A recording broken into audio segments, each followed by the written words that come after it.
I'm not really sure what happened there.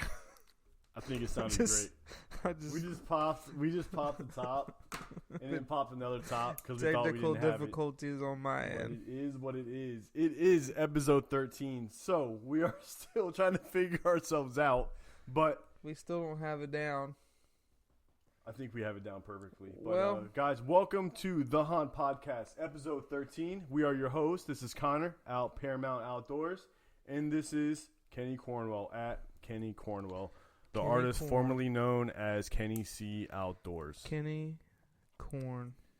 I would have not changed my name if I did not do the whole outdoor thing.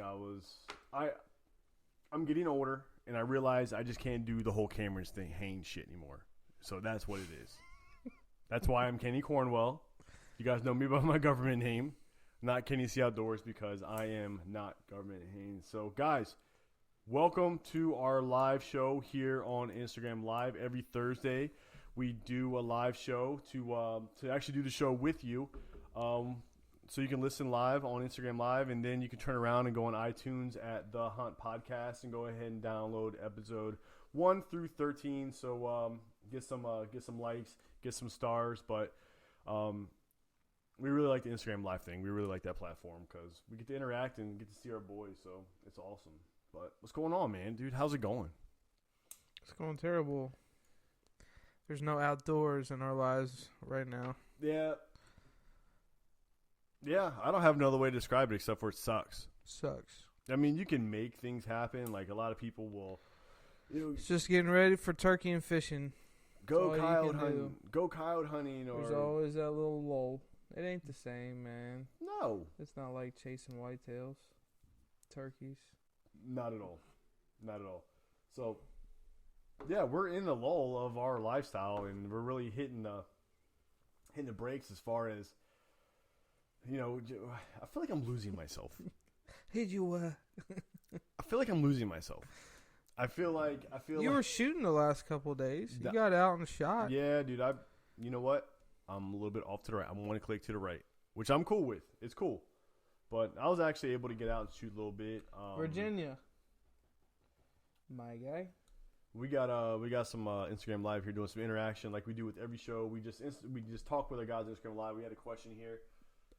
Yeah, we're located in Virginia, Northern Virginia, and we hunt pretty much all around the state. So that's pretty much it. And this is episode 13, and we had a little Q&A. We got a couple questions that we're going to answer, and we're going to ask you guys to answer as well. We are in a lull. There are a couple things going on that are in the outdoors world, but not really being outdoors. There's an outdoor show going on right now in Pennsylvania. Yup. It started last weekend, and it'll end this weekend. So doing an appearance there. I know there's some big names there, so it'll be super exciting to see. But as far as stuff going on, man, it's really, really, really light. I mean, I'll be honest with you, the only thing that I look forward to right now during my week is checking trail cameras, and most likely I'm checking trail cameras at a place that I'm not going to be hunting. So take it as you want. I'm still in the woods, still doing my thing, but it's not the same, man. It's not the same. So I was able to find some bucks last week. They're still bunched up, and they're still in the places where they were before. They've grouped up a little bit, but this week I've noticed the same deer activity, the same body structure, just they no longer have a crown on their head. They lost their antlers. It's that time of the year, dude. You have pictures of shedded antlered bucks? I do. You gotta go find them. I'll be honest with you, and I'm going to be straight up honest with you. Outside of just walking in the woods, following which way they went and which way they came from, I'm going to go looking and go quote-unquote shed hunting. But really what I'm going to do is I'm just going to go in the woods and just see what the hell's there. Mm-hmm. Just gotta walk around, find them. Yeah. I just don't know. I just don't know. Do you think that shed hunting, do you think people do it? Because there are actual shed hunters out there. There are actually people who go there to train dogs, or they may not be deer hunters, but they are shed hunters. What What would draw you into shed hunting? Finding a shed. You want to find a shed, yeah. I don't know, man. I never. But when you wake up in the morning, never got too far into it. you wake up in the morning like on a Saturday, and it's not hunting season. Let's say it's the second week of February, and you're like getting up in the morning and like, yeah, I'm gonna go find me some sheds today. I don't really have that feeling. I have the feeling of, yeah, you know what? I'm gonna go walk the woods, see what's there, and hope for the best, and just be in the woods. That's really the only thing I care about at this time. I don't really know what else to do. You find them. More likely than not, I'm not going to find them because I'm going to be stirring up deer and throwing them off in their pattern and completely screw myself for next year. No, it'll be fine by next year. Right. But the trail cam stuff is cool. It's really you still get a pattern on them. You still if you keep up with it throughout the year, you might be able to get a bead on the early or pre-rut, but when the rut comes in, dude, everything is just like scrabbled all over the place. It's like scrambled eggs, dude. It's just everywhere. Yeah, they have different patterns, but throughout the year. So what they're doing right now, might not be what they're doing next summer, or what they're doing next summer is definitely not what they're going to be doing by the time the fall comes. Right. So how could you benefit by having your trail cameras out all year round? Let's just say during the non-hunting season. How can you benefit from that?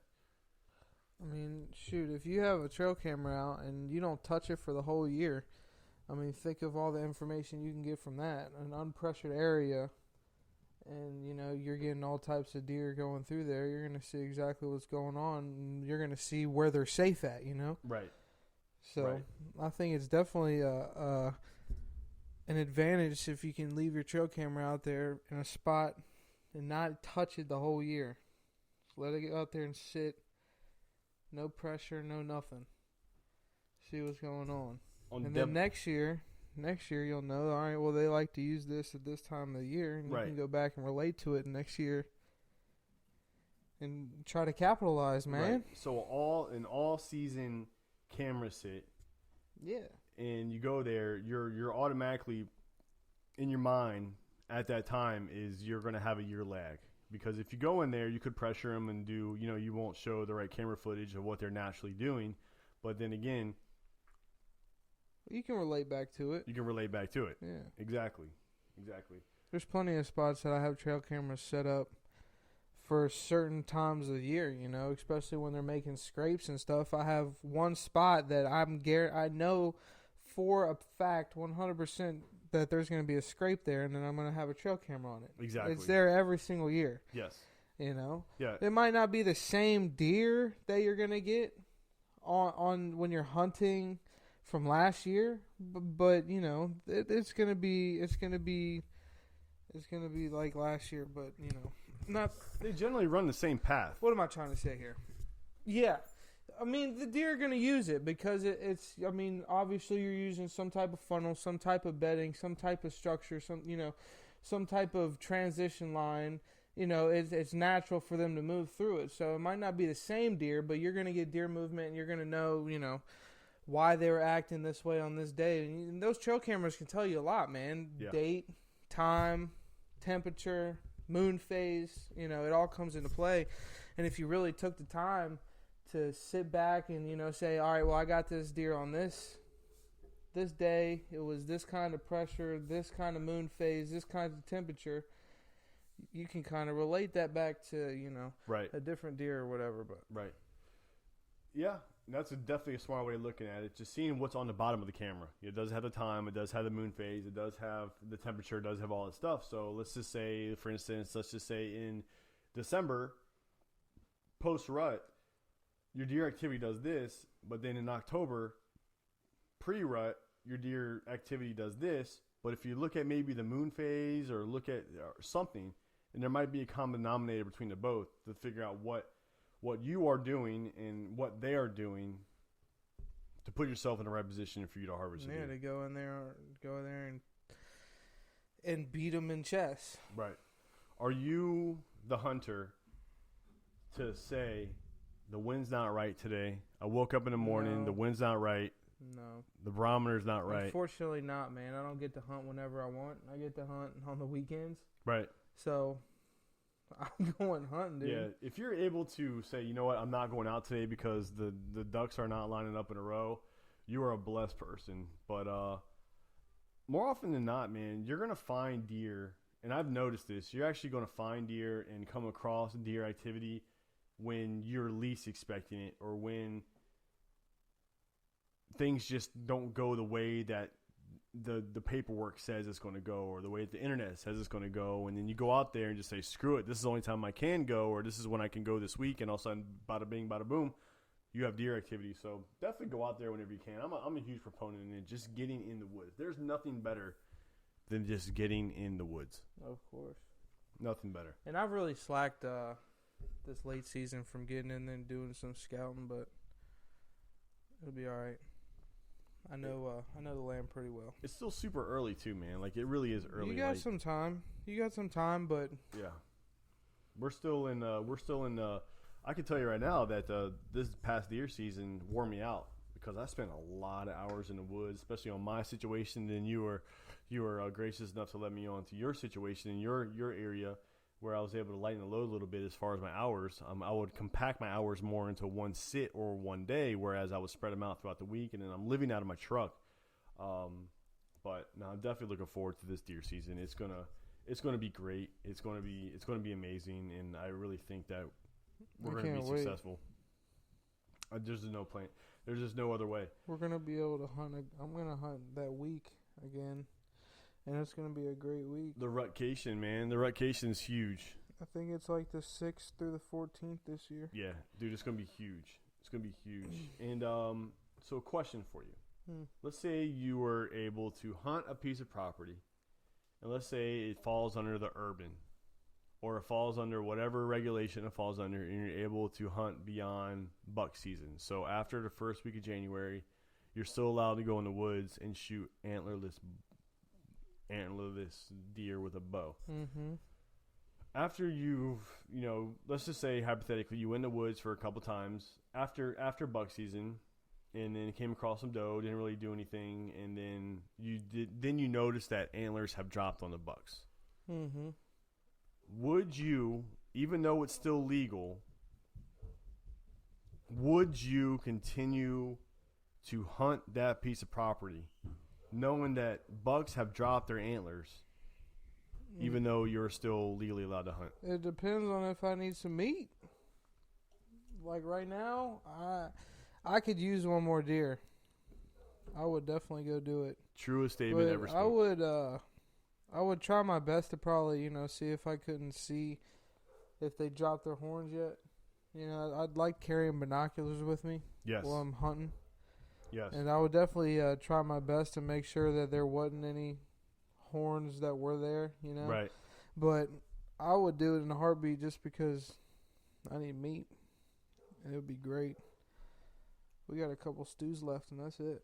Yeah, dude. It's crazy, and it's actually a dilemma that I'm facing right now. It's I am gracious enough to have the opportunity to still hunt all the way through March, which to me is absurd. It's like abortion hunting at that time. I don't really know how I feel about all of that, but you need to meet. You have to do what you have to do. Yeah, you can have that in the late season too. That's very true. That's very true. I guess true. it is a little, a couple more months, but hey, you need to meet. You got to do it. Meat's what we're for. Yeah, meat hunting, antlerless hunting. That's all meat. You're not gonna. I don't know many people who will put a deer with antlerless deer on the wall. So you become the freezer queen hunter at that time. So no, I definitely agree with you there. Another thing that you can get into as far as this early season. So are we post deer season? Or are we pre deer season now? Where's our mindset? Well, preseason. So you switched over. You've already on to 2020 deer season. Man, we got shit to do. And I haven't done any of it. I feel like I'm already behind. We got tree stands to pull and stuff like that. And all that needs to get done, well before August. So at least the woods have a month to relax. Right.